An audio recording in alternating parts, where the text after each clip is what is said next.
Hello dear student, welcome to our channel PKP. आज देखेंगे electrostatic potentials के बारे में, यानी स्थिर वैद्युत विभव, जो कि आपका चैप्टर 1 का नेक्स्ट टॉपिक है। इससे पहले चैप्टर 1 के जितने भी आपके इंपॉर्टेंट टॉपिक हो चुके हैं, आप उनको प्रॉपरली नोट्स बनाकर कंप्लीट कर लें, क्योंकि उनके न्यूमेरिकल पार्ट भी आपसे डिस्कस कर दिए गए हैं। तो उतना प्रॉपरली आप नोट्स कंप्लीट कर लें, फिर आपका ये 2 से 3 क्लास में आपका टोटली चैप्टर 1 कंप्लीट हो जाएगा। देन हम प्रकाश की यानी ऑप्टिक्स के बारे में देखेंगे, और इस तरीके से आपका एक एक चैप्टर कंप्लीट होता जाएगा और प्रॉपरली आपकी नोट्स बनती जाएगी। ओके, सो स्टार्ट करते हैं आज स्थिर वैद्युत विभव के बारे में। और अगर आपको लगता है कि ये वीडियो आपके लिए थोड़ी भी हेल्पफुल है तो प्लीज़ वीडियो को लाइक शेयर सब्सक्राइब करना नहीं भूलें।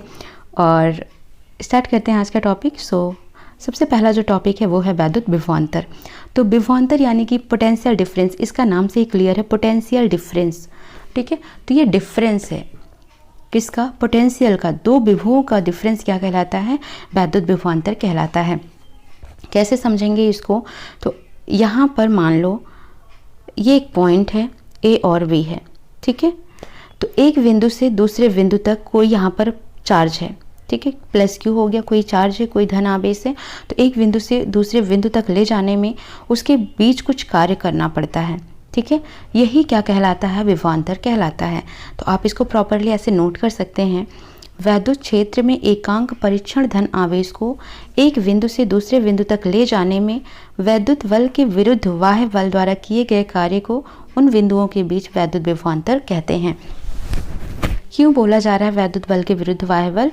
ठीक है, क्योंकि इसमें जो इलेक्ट्रिक फोर्स है उसके अपोजिट में एक एक्सटर्नल फोर्स होता है जिससे कार्य किया जाता है।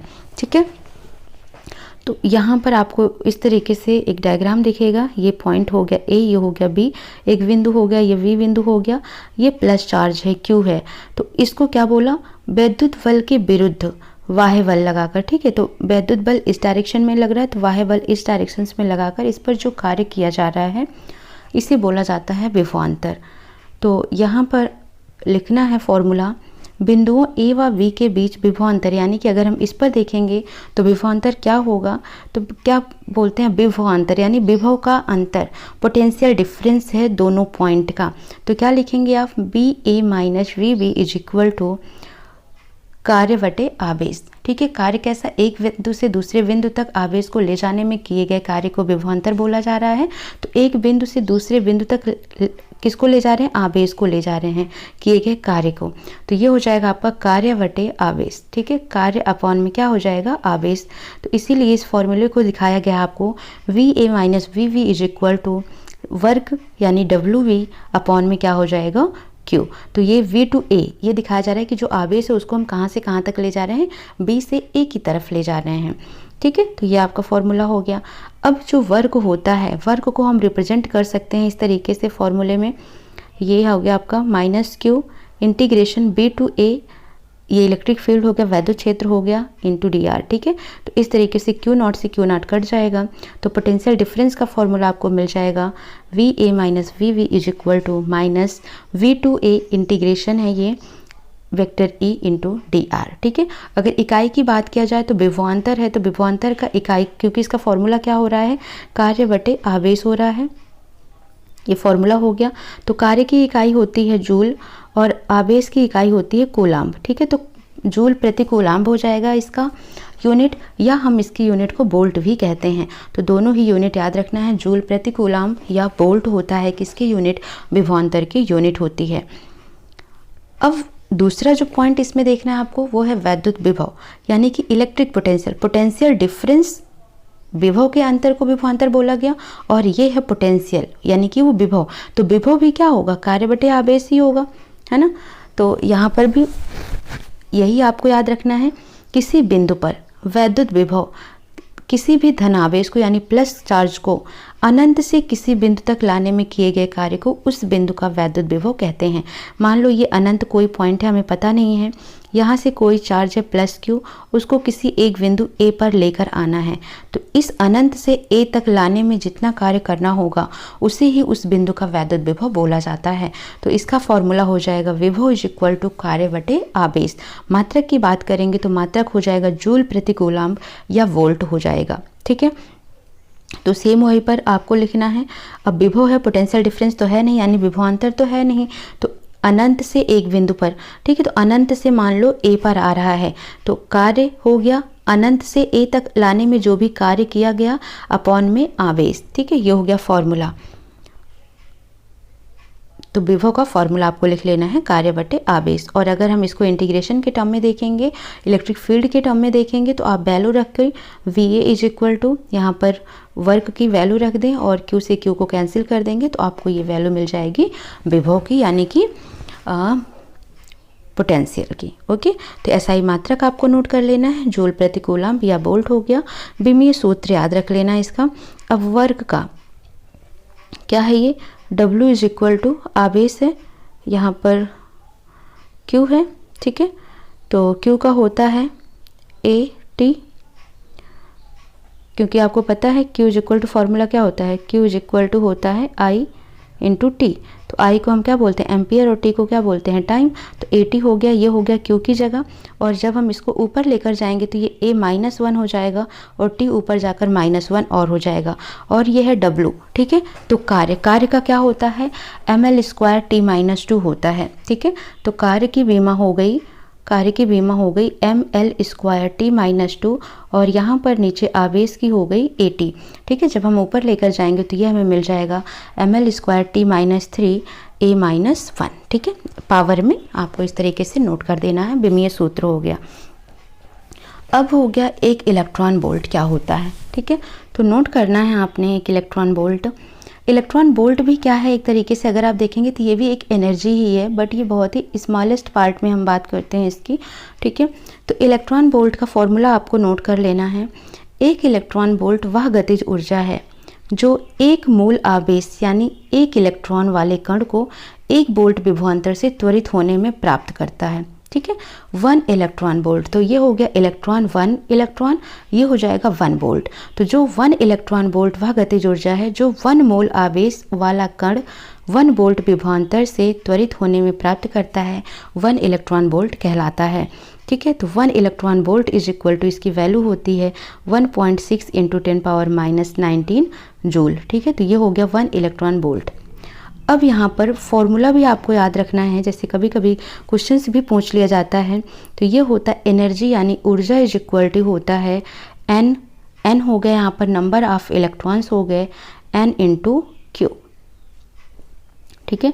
ये भी फॉर्मूला याद रखना है, यानी n2 किस में होंगे, ये इलेक्ट्रॉन इंटू वोल्ट में होगा, ठीक है। तो E is equal to n × Q electron volt. Questions पूछ लिया जाता है कभी कभी आपसे, ठीक है, कि एनर्जी यानी जो ऊर्जा होगी वो जूल में बताओ या फिर इलेक्ट्रॉन वोल्ट में बताओ। तो जब इलेक्ट्रॉन वोल्ट में पूछा जाएगा तो आपको ये अप्लाई करना है, और जब जूल में पूछा जाएगा तो आपको डायरेक्ट वैल्यू ही रख देनी है। E is equal to Q × V होता है, यहाँ पर E इज इक्वल टू हो जाएगा Q × V। तो यहाँ पर आपको ये वाली वैल्यू रख देनी होगी। अब यहाँ पर एक क्वेश्चन है, इसको भी देख लो। वैद्युत क्षेत्र में बिंदुओं A तथा B पर वैद्युत विभव क्रमशः 10 वोल्ट और -20 वोल्ट हैं, यानी V1 और V2, A पर और V पर, ठीक है। यहाँ पर जो VA है वो है 10 वोल्ट, यहाँ पर जो पोटेंशियल है वो है -20 वोल्ट, ठीक है। किसी इलेक्ट्रॉन को बिंदु A से B तक लाने में बाह्य बल वैद्युत बल द्वारा किया गया कार्य कितना होगा, ठीक है। तो बल भी निकालना है और कार्य भी निकालना है। तो पता है ये आपको कार्य क्या होता है, बाह्य बल के विरुद्ध किया जाता है ना। तो यहाँ पर आवेश, क्योंकि ये इलेक्ट्रॉन है तो इलेक्ट्रॉन पर चार्ज कितना होता है -1.6 × 10⁻19। तो ये हो गया Q का मान हो गया, Q इज इक्वल टू लिख लेंगे VA VV की वैल्यू लिख लेंगे, ठीक है। फॉर्मूला होता है W इज इक्वल टू, या फिर हम बोलेंगे विभवांतर क्या था B से A तक, है ना। तो ये हम क्या लिखते थे BV - BA is equal to W upon में क्या Q, यही होता है। W हमें निकालना है, बाह्य बल पर हमें W निकालना है, तो W इज इक्वल टू हो जाएगा VV - VA × Q, ठीक है। तो ये आपको नया फॉर्मूला मिल जाएगा, W is equal to Q × potential difference या विभवांतर, ठीक है। अब सबकी वैल्यू रख दो। तो यहाँ पर Q की वैल्यू हमें पता है -1.6 × 10⁻19, VV की वैल्यू पता है -20, VA की वैल्यू पता है 10। सब सॉल्व कर लेंगे तो आपको वैल्यू मिल जाएगी 4.8 × 10⁻18 जूल, ठीक है। तो ये हो गया बाह्य बल द्वारा कृत कार्य। दूसरा पूछा है यहाँ पर देखो, पहला पूछा कि बाह्य बल द्वारा कितना कार्य किया जाएगा और दूसरा पूछ रहा है वैद्युत बल द्वारा कितना कार्य किया जाएगा। तो आपको पता है वैद्युत बल और बाह्य बल दोनों एक दूसरे के विरुद्ध होते हैं, विरुद्ध कार्य करते हैं, अपोजिट होते हैं। ठीक है, तो बस जस्ट इसका अपोजिट ही आपको आंसर मिल जाएगा। ये +4 पॉइंट है तो यहाँ पर -4.8 मिल जाएगा, आंसर आपका वही आएगा। ठीक है, जब आप डेफिनेशंस को प्रॉपर्ली समझेंगे तभी आप आंसर्स को आसानी से कर पाएंगे। ठीक है, डेफिनेशंस आपको क्लियर नहीं होंगी, आपको कॉन्सेप्ट क्लियर नहीं होंगे, तब आपको न्यूमेरिकल और फॉर्मूले भी समझ नहीं आएंगे। तो फर्स्टली आपको फोकस करना है अपने कॉन्सेप्ट पर, थ्योरेटिकल पोर्शंस पर, देन आप न्यूमेरिकल पोर्शंस खुद ब खुद अटेंड करेंगे। ओके, सो यहाँ तक आई होप आपको समझ आ गया होगा। सिर्फ डेफिनेशन थी यहाँ तक विभव की और विभवांतर की। ठीक है, 2 डेफिनेशंस थी, उनके बेस पर 2 फॉर्मूले थे बस। अब यहाँ पर हमें 4 पॉइंट निकालने हैं।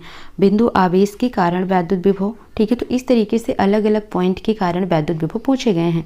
ठीक है, तो सबसे पहला जो टॉपिक आज हम कवर करेंगे वो होगा बिंदु आवेश के कारण वैद्युत विभव। तो इस तरीके से आपको देखना है, आवेश कितना है, +Q है। यहाँ पर एक बिंदु है O, इस पर +Q चार्ज है। वैद्युत क्षेत्र में आवेश से r दूरी पर स्थित एक बिंदु P है जहां पर हमें वैद्युत विभव ज्ञात करना है। ठीक है, ये अनंत हो गया, यहाँ से एक पॉइंट हो गया A और B, बहुत ही स्मॉल दूरी है, इसको हमने dx मान लिया है। इस पूरी दूरी को हमने क्या ले लिया, x ले लिया है। ठीक है, तो इस तरीके से आपको डायग्राम शो करना है। +Q आवेश से r दूरी पर स्थित वैद्युत क्षेत्र की तीव्रता, तो इससे हम r दूरी पर यानी कि इस P बिंदु पर अगर हम वैद्युत क्षेत्र की तीव्रता देखते हैं तो E = क्या हो जाएगा, 1/4πε0 Q/r², यही होगा। ठीक है, क्योंकि इनके बीच की दूरी कितनी है, r है, तो आपका फॉर्मूला हो जाएगा वैद्युत क्षेत्र की तीव्रता E का, E = 1/4πε0 × 1/Q/r²। ठीक है, यदि परीक्षण आवेश Q0 रेखा OP के अनुदिश से O से x दूरी पर स्थित बिंदु A पर रखा हो तो इस पर कार्यरत वैद्युत बल। अब यहाँ पर आपसे बोला गया कि जो ये परीक्षण आवेश है Q0 वो कहाँ पर रखा गया हो, O के ही अनुदिश अनंत वाली दिशा में एक बिंदु A है जिस पर यह परीक्षण आवेश Q0 रखा गया हो, तो इस पर वैद्युत बल क्या होगा। ठीक है, तो वैद्युत बल की डिफिनीशन आपको पता है, F = 1/4πε0 × K × Q1 Q2/r²। तो r यहाँ पर क्या है, दूरी है, और दूरी क्या दी हुई है, x दूरी पर। ठीक है, तो x² हो जाएगा। Q1 Q2, तो देखो यहाँ पर Q1 क्या है, Q है जो कि बिंदु O पर रखा हुआ है, यही तो है, बिंदु O पर +Q आवेश है और एक परीक्षण आवेश +Q0 है जो कि बिंदु A पर रखा गया है x दूरी पर। ठीक है, तो यहाँ पर जब हम वैद्युत बल निकालेंगे तो F = हो जाएगा 1/4πε0 × K Q1 Q2/r²। r किसके बराबर है, x के बराबर है, तो यहाँ x² हो जाएगा। Q1 Q के बराबर है तो Q पुट कर देंगे, Q2 Q0 के बराबर है तो Q0 पुट कर देंगे। तो फॉर्मूला अगर आपको याद होगा तो आप इस पर आसानी से रख पाएंगे। ठीक है, दूसरा पॉइंट फिर से इसी में देखेंगे आगे, परीक्षण आवेश Q0 को A से B तक अत्यंत सूक्ष्म दूरी dx विस्थापित करने पर वैद्युत बल के विरुद्ध बाह्य बल द्वारा किया गया कार्य। ठीक है, तो क्या होता है, कार्य बराबर होता है बल गुणे विस्थापन, W = F × D होता है, और विस्थापन कितना हो रहा है, बहुत ही स्मॉलेस्ट। ये देखोगे A से B तक लाने में बहुत ही विस्थापन बहुत ही कम है, जिसको dx मान लिया गया है इसीलिए। ठीक है, तो कार्य कितना हो जाएगा, dw बराबर बल गुणे विस्थापन, बल है F और विस्थापन हो गया dx। ठीक है, किसके बल के, वैद्युत बल के विरुद्ध है, तो -dx से रिप्रेजेंट किया जा रहा है इसको। तो हो जाएगा F की वैल्यू हम रखेंगे 1/4πε0 × K Q0/x² और dx है तो इसको dx रख देंगे, ये हो गया dw का वैल्यू। ठीक है, माइनस में होगा ये क्योंकि ये अपोजिट में है, तो फर्स्ट इक्वेशन मान लो इसको। अब परीक्षण आवेश को अनंत यानी कि x = से बिंदु P तक लाने में बाह्य बल द्वारा किया गया कार्य। अभी तक हम अनंत से कहाँ पर लेके आ रहे थे, B पर लेके आ रहे थे, इस A से B पर लेकर आ रहे थे अनंत से, तो बहुत ही स्मॉलेस्ट इनमें डेविएशन था। अब हम अनंत से इसको P बिंदु पर लेकर आ रहे हैं। ठीक है, तो वहाँ तक किया गया कार्य क्या होगा, तो ये हम लिखेंगे फॉर्मूला, W = से P तक आने में किया गया कार्य, इनफाइनाइट टू आर यहाँ पर लिखेंगे, ठीक है। dw और dw की वैल्यू जो भी है उस वैल्यू को पुट कर दो यहाँ पर, ठीक है। तो ये पूरा हमारा क्या हो गया, कांस्टेंट टर्म हो गया 1/4 पाई एप्सिलॉन नॉट के क्यू नॉट, ये क्या हो गया, कांस्टेंट का टर्म हो गया, तो इसको हमने बाहर ले लिया। अब अंदर आप देखोगे तो क्या बच रहा है, 1/x² इंटू dx बच रहा है, तो ये हो गया। अब इंटीग्रेशन करोगे तो 1/x² का इंटीग्रेशन आप करेंगे तो क्या मिलेगा, 1/x मिल जाएगा। तो ये हो गया 1/x, और इंटीग्रल पार्ट कहाँ से कहाँ तक है, इन्फानाइट टू r तक है, तो ये वैल्यू रख देंगे इन्फानाइट टू r तक, ठीक है। तो अब इसको सॉल्व करोगे तो जब इसे हम सॉल्व करेंगे तो ये हो जाएगा -1/4 पाई एप्सिलॉन नॉट के क्यू नॉट 1/x है, तो एक बार हमें क्या रखना होगा 1/r, दूसरी बार हमें 1/इन्फानाइट माइनस करके रखना होगा, और 1/इन्फानाइट मतलब क्या हो गया, 0 हो गया। तो हमें क्या मिल गया, आंसर मिल गया हमें W इन्फानाइट से P बिंदु तक जाने में किया गया कार्य हो जाएगा 1/4 पाई एप्सिलॉन नॉट के क्यू नॉट अपान r, ठीक है। अतः बिंदु P पर विभव, अब विभव निकालना है क्योंकि हमें किसी बिंदु आवेश पर वैद्युत विभव निकालना था, और वो बिंदु आवेश कौन सा था, P बिंदु था, तो उस पर विभव निकालना था। तो ये हो जाएगा V इज इक्वल टू, आपको पता है विभव का फॉर्मूला क्या होता है, कार्य बटे आवेश। कार्य की वैल्यू रख दोगे यहाँ पर, W इज इक्वल टू जो भी आया आपका 1/4 पाई एप्सिलॉन नॉट के क्यू नॉट, ठीक है, हम रख देते हैं यहाँ पर इस तरीके से। इसकी वैल्यू थी 1/4 पाई एप्सिलॉन नॉट इंटू के क्यू नॉट अपान आर, ठीक है। अपॉन में क्या है, क्यू नॉट है, क्योंकि कार्य बटे आवेश है। इस तरीके से क्यू नॉट से क्यू नॉट कैंसिल हो जाएगा, तो क्या बचेगा यहाँ पर, V is equal to 1/4 pi epsilon not into के क्यू अपान आर। तो विभव का ये फॉर्मूला आपको याद रख लेना है।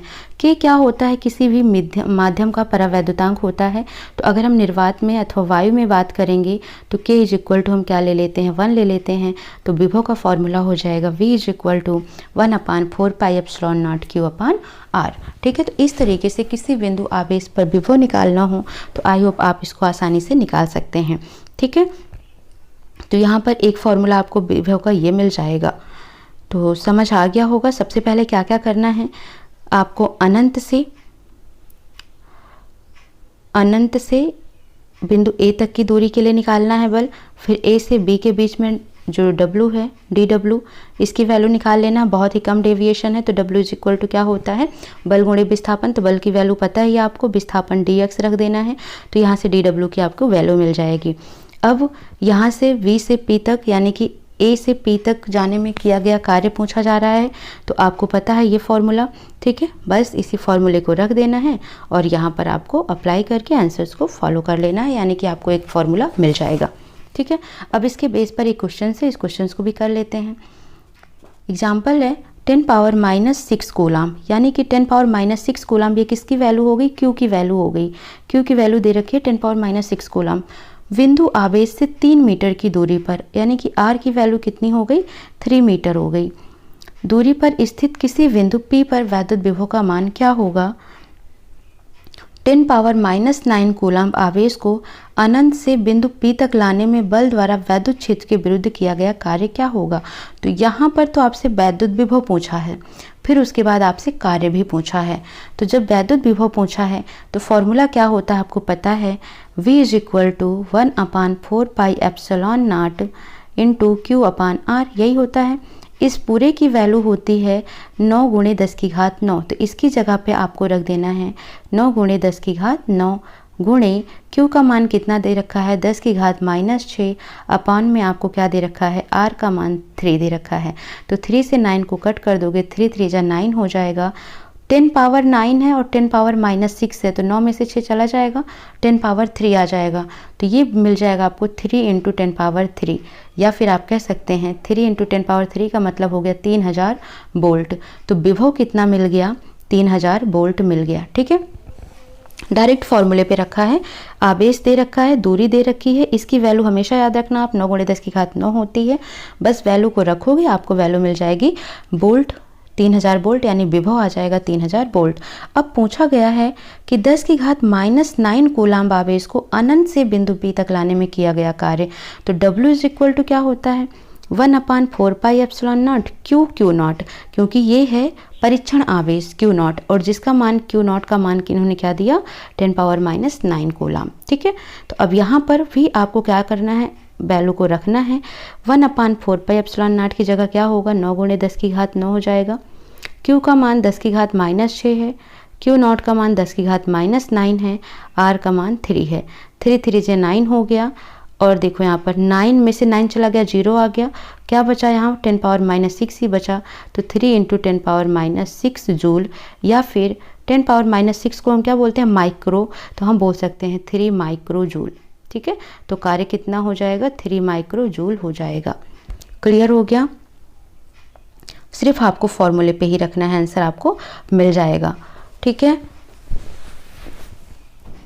तो आज सिर्फ इतना ही करते हैं। नेक्स्ट क्लास में देखेंगे द्विध्रुव के कारण वैद्युत विभव क्या होता है। ठीक है, और द्विध्रुव के कारण थोड़ा सा ये बड़ा है क्योंकि हम इसको अक्षीय पॉइंट पर भी देखेंगे। एक्सियल पॉइंट यानी कि सीधी डायरेक्शन में किसी बिंदु पर विभव ज्ञात करना है, या फिर निरक्षीय पॉइंट पर दो बिंदु आवेश हो गया और किसी एक बिंदु पर इस तरीके से, तो अक्षीय और निरक्षीय पॉइंट दोनों ही देखेंगे। तो इसको नेक्स्ट क्लास में देखेंगे। द्विध्रुव के कारण वैद्युत विभव निकालने की शर्तें या फिर नया फॉर्मूला इसका कैसे जनरेट किया जाएगा उसको देखेंगे। तो अगर आपको आज की वीडियो थोड़ी भी हेल्पफुल लगी हो तो वीडियो को लाइक शेयर सब्सक्राइब जरूर करें। सो मिलते हैं नेक्स्ट सेशन में। Thank you for watching.